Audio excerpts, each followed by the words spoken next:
What's going on, everybody, and welcome back to a brand new episode on my channel. As always, I'm Jay, and guys, if you've seen my channel before, you know how big of a Bruce Lee fan I am. Whether we're talking about movies, memorabilia, collectibles, the whole lot. I love Bruce Lee, I love his philosophy, and he is definitely one of my favorite pop culture icons ever in my entire life, and definitely inspirational even to this day. So when I heard about there being an ESPN documentary coming out on the 30 for 30 series, I was ecstatic. I was very hopeful that I was going to get some more information on one of the people that I look up to as far as my idols and inspirational points in my life. And it's definitely an oddity because usually they do this on sports icons and whatnot, and in a certain regard, Bruce Lee is an icon of all sports. And if we had Venn diagrams going on, there'd be several different circles, but in the middle of pop culture for different icons and iconic people, there would be the middle point where Bruce Lee was an inspiration to them especially. Now, this documentary doesn't really offer much in terms of new footage or new things, but it does offer some new newspaper clippings, some new interviews with fans, new testimonials and interviews with people such as his wife, his daughter, close friends, including, again, Kareem Abdul-Jabbar and some of his friends that he grew up with in Hong Kong, and his brother. And again, some little snippets here and there of new sound bites and interviews. But also we do get some things and testimonials from Ruby Chow, who actually employed him when he came back to the States, and also one of his former girlfriends. Another thing that I found very interesting was the fact that Bruce didn't actually want to be a movie star at first, but of course, if you know about Bruce, he was a movie star when he was a child.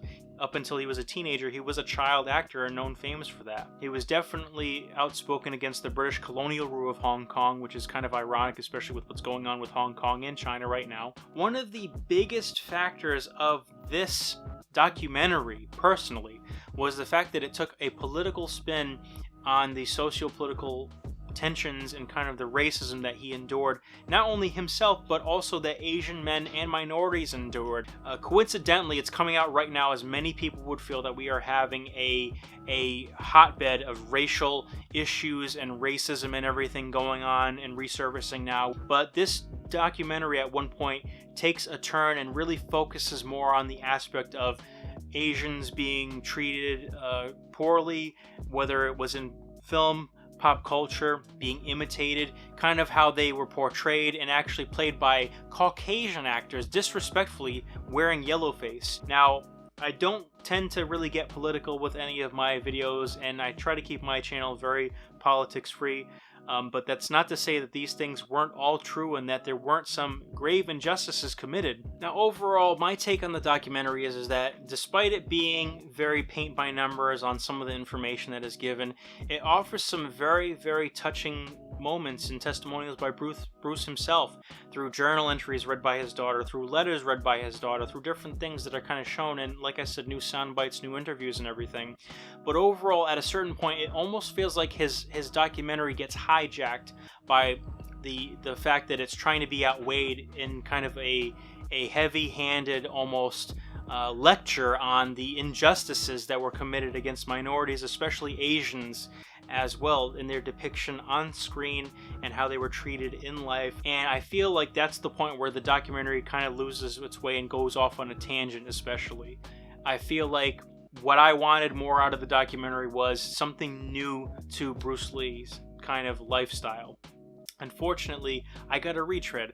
I know the obstacles that he overcame. I know all the different things that he went through in his life. So at the end of the day, Bruce Lee's 30 for 30 Be Water is very good. I give it 3 out of 5. It does what it needs to do as far as showcasing anyone who is not familiar with Bruce Lee, but it doesn't really go and tread a lot more new ground as far as that goes. So overall, if you are a Bruce Lee fan, watch it, but you're really not going to get anything new out of it, unfortunately.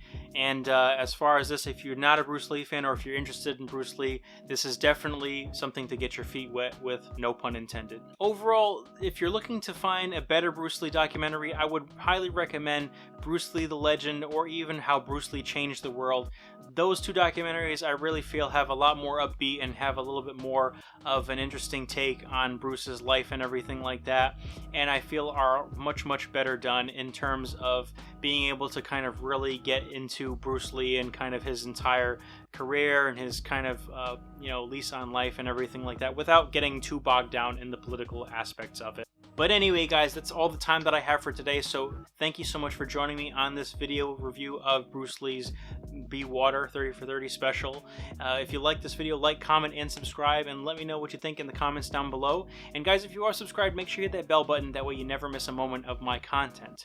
But until next time, guys, thank you so much. As always, I'm Jay, so take care.